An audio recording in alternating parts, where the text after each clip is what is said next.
staying at Under Canvas? Well, there is a hospital at exit 65. We're down at the Hoover Dam today right now. We're gonna... She's liking this truck. Liking it.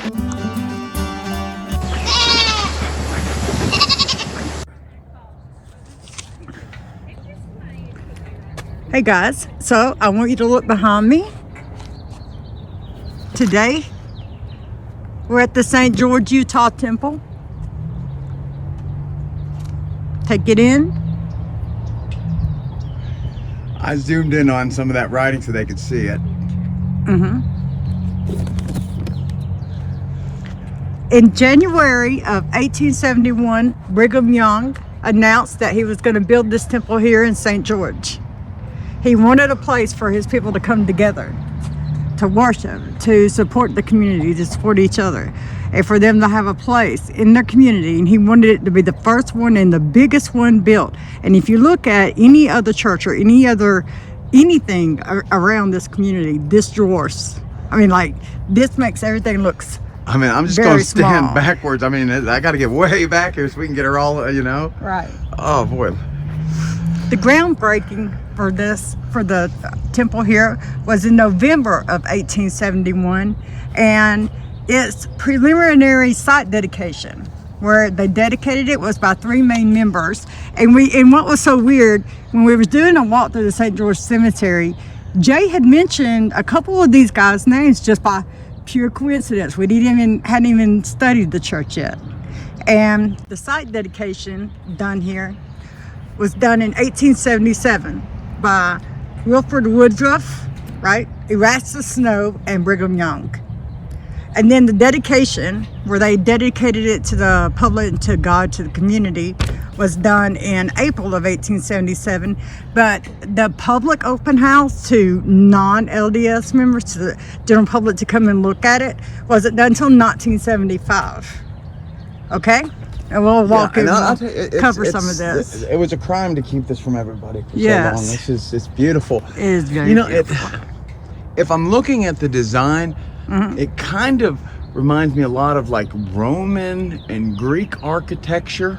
Right, it does. It does. The way they did that a little. It's made out of the stone here that they built the church with is made out of the native red stone. They just put plaster on it and made it white. And the foundation here was swamp. And so what did they do to do that, to fix that problem? Come on, I know you know the story. What did they do to make a good foundation for the church?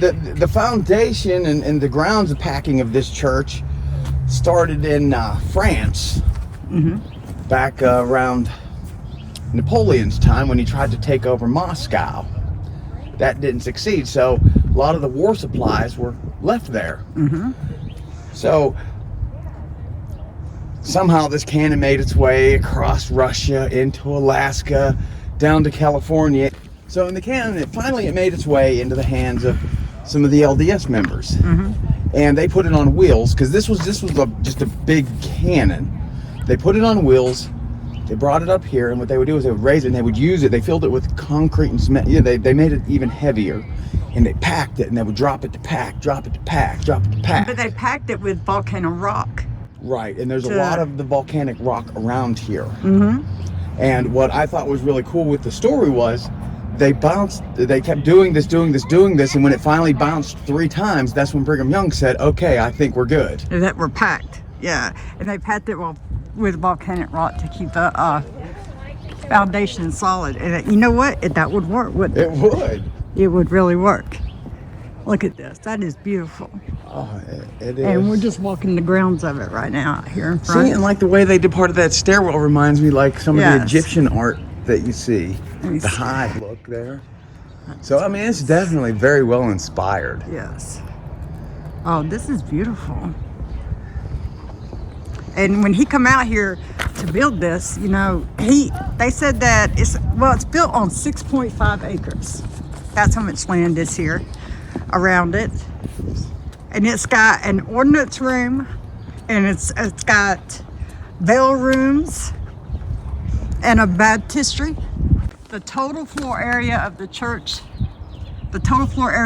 is 143,969 square feet.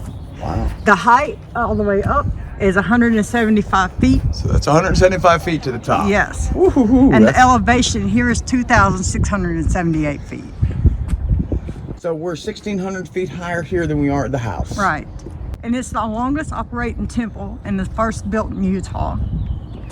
The first temple used for endowments for the dead, I'm going to go into that in just a minute. The only temple finished during Young's tenure as president for 30 years. So this was the only one finished. Wow. And then outside of that, it was dedicated in 1877. The baptistry was dedicated by Wilford Woodford.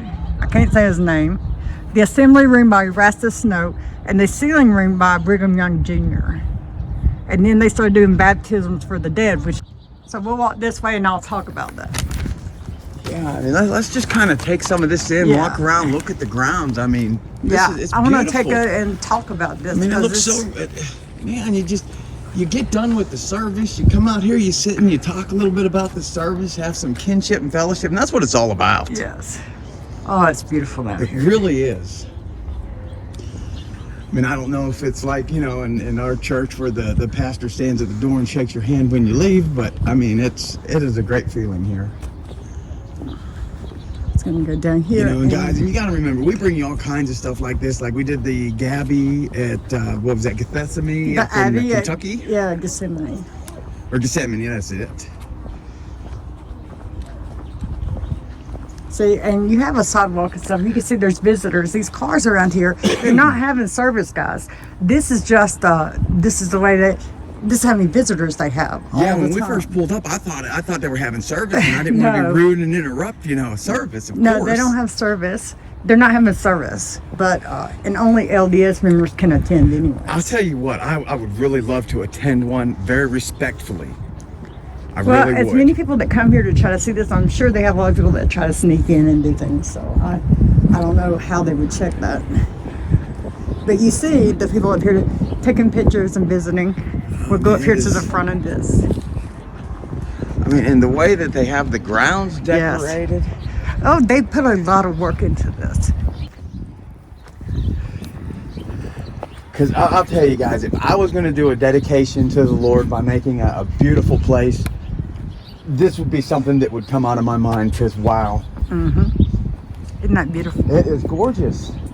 And you got to remember, come that's here just... from this view. Look, check how, see those round windows, how they kind of go across right okay, there? yeah. It reminds you almost of like an English court.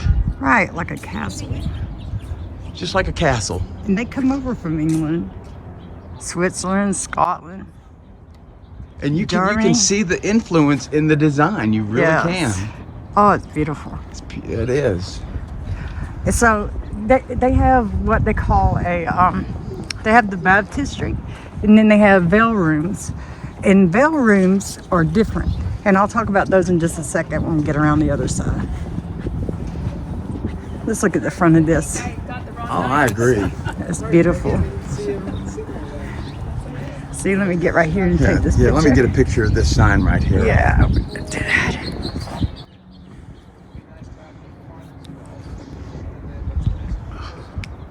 Oh, that's beautiful. It's so friendly. It looks very welcoming. Yes, it does.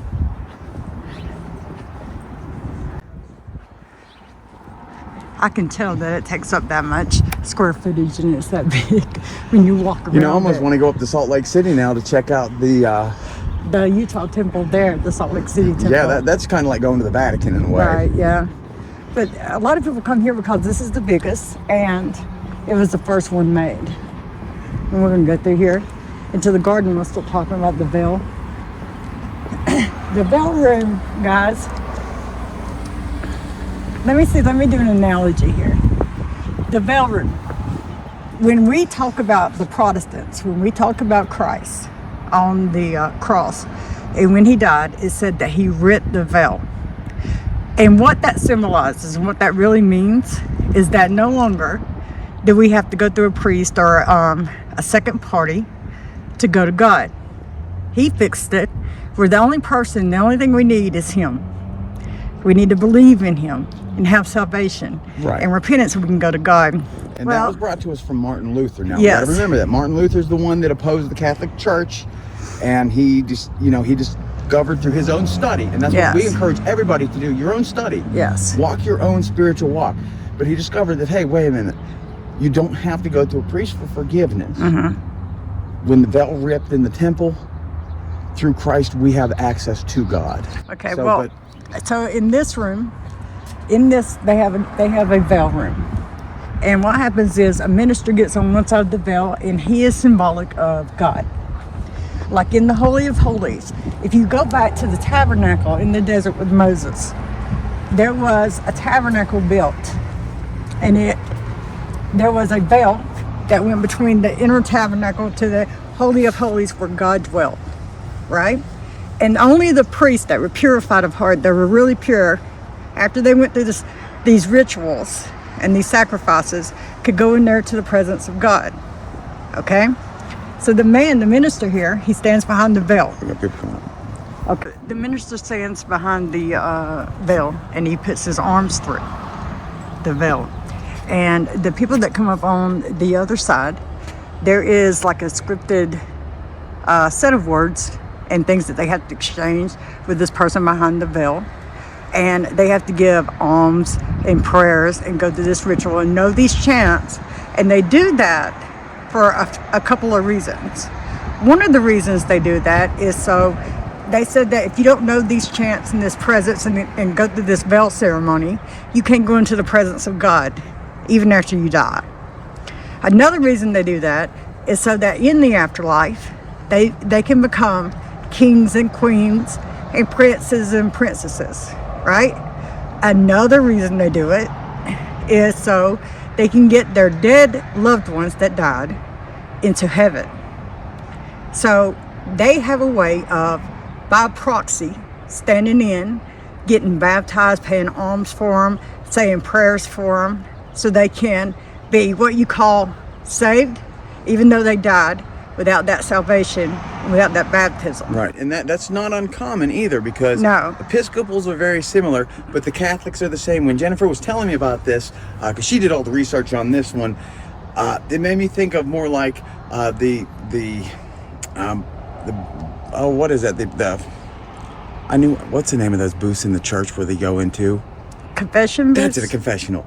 It reminded me more of a confessional to Catholic Church, because that's essentially what you do in there, because you're praying for loved ones, you're praying for your own sin, and you're giving a ritual to do afterwards. It sounds like in the event of this, though, the ritual is done beforehand. Well, you can do it beforehand or afterwards. Or after, okay. Right, yeah.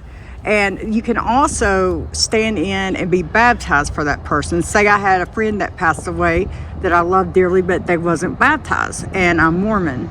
I can go through this ritual and stand in and be a proxy baptism, and through my faith and my baptism in their name, like proxy, they're saved.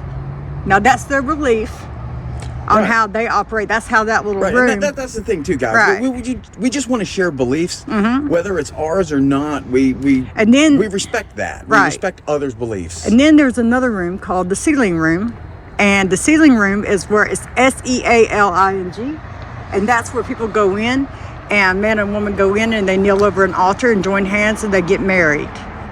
And so that room is a sealing room because you're sealing the covenant between the man and woman. I actually think that's a neat ceremony. So it's a ceremony that they go in. We saw a couple on the other side doing wedding photos. So they just came out of that sealing room.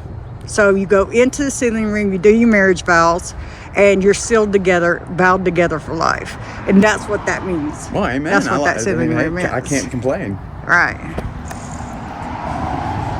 So we'll go around the back side here to this side. And they didn't even open this part up for us to walk around until 1975. So for 100 years they've had it kept up. You see all the gates and locks. But let me speak a little on that though. Why would they do that? Why would they leave it locked up so long? Well, it's because of the persecution that they received. And it actually offends me today, guys, when someone from any faith organization comes to your house and you just kind of slam the door in their face. Just look up lest, he kicks the sand off his shoe onto your stoop. So, be respectful of everyone's faith Right. and learn from it. You might pick up something. You may find a better understanding of your own faith by studying someone else's. And what's wrong with having a discussion about the word? It doesn't matter. It isn't. I mean, there's no believe harm that in we're that. all trying to get to the same God, and we're just trying to find the right way or our way to do it. Wow, this is just beautiful. And all this work that they put into this and how long it took them to build it. It is. And we visited 2 of the 3 men who really did most of this work, dedicating this. They're buried here in St. George. Snow and Woodruff. And again, when you're doing the research on it, it will not come up as St. George for everything. A lot of it's going to come up as Dixie.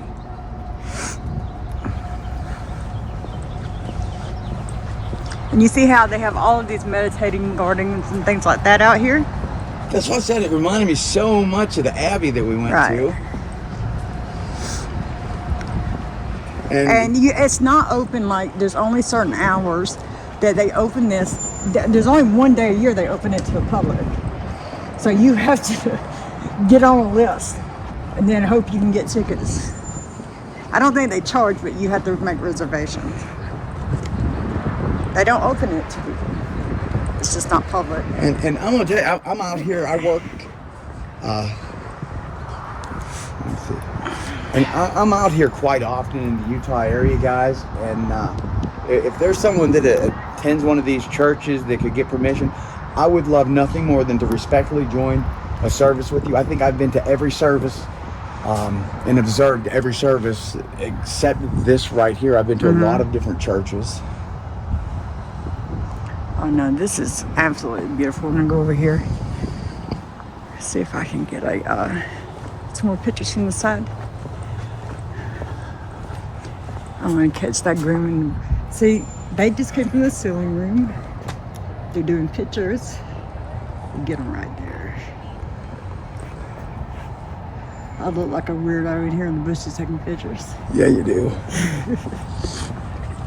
But you see, they just came from their wedding inside in the ceiling room.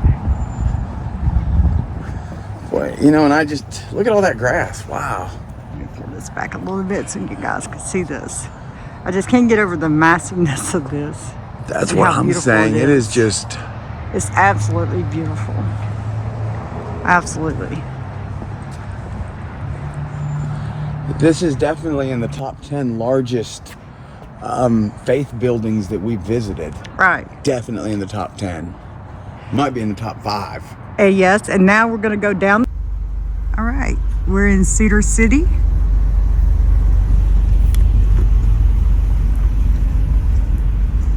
At the temple here in Cedar City. The Mormon temple here in Cedar City. We're going to do a quick walk around and video of the temple. I don't know if they're getting out for services or not, but I just wanted to do a walk around. It's beautiful up here with the snow-capped mountains around it. It really is. It's really pretty. That's the side of it with the windows. See, Cedar City's north of St. George. And Brigham Young had temples commissioned and designed and built all the way up through Salt Lake.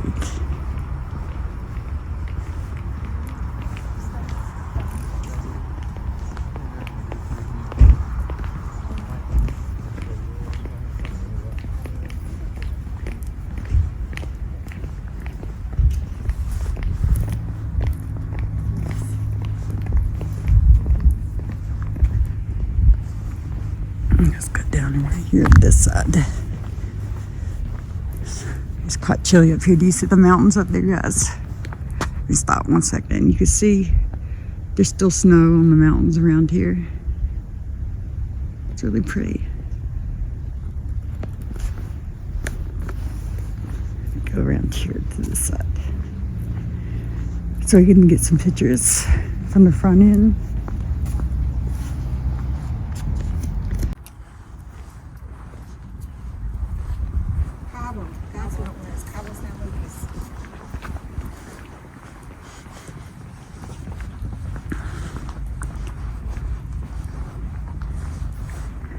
And this is the front of it. Follow all the way up. It's really pretty. Do a turn around right quick. Get the picture.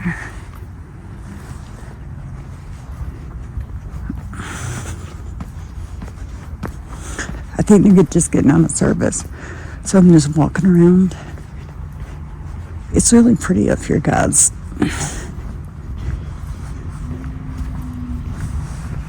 Their landscape is beautiful. Look at this. And we're just doing a quick walk around the temple here in Cedar City, just so y'all could see it.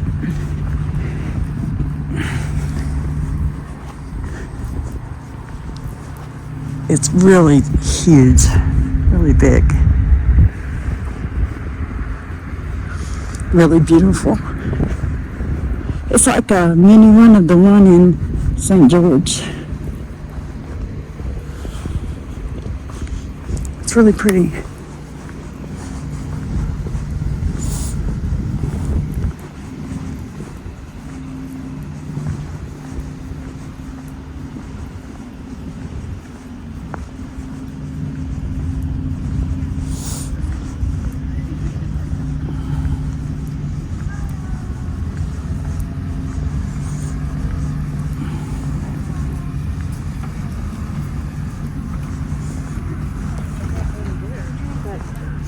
Yeah.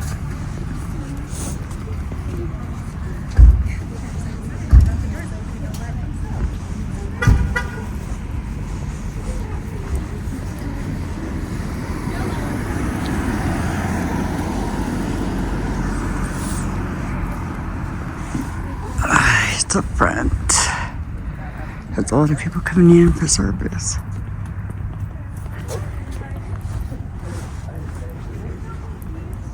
Oh, this is beautiful. And of course, it's the mountains.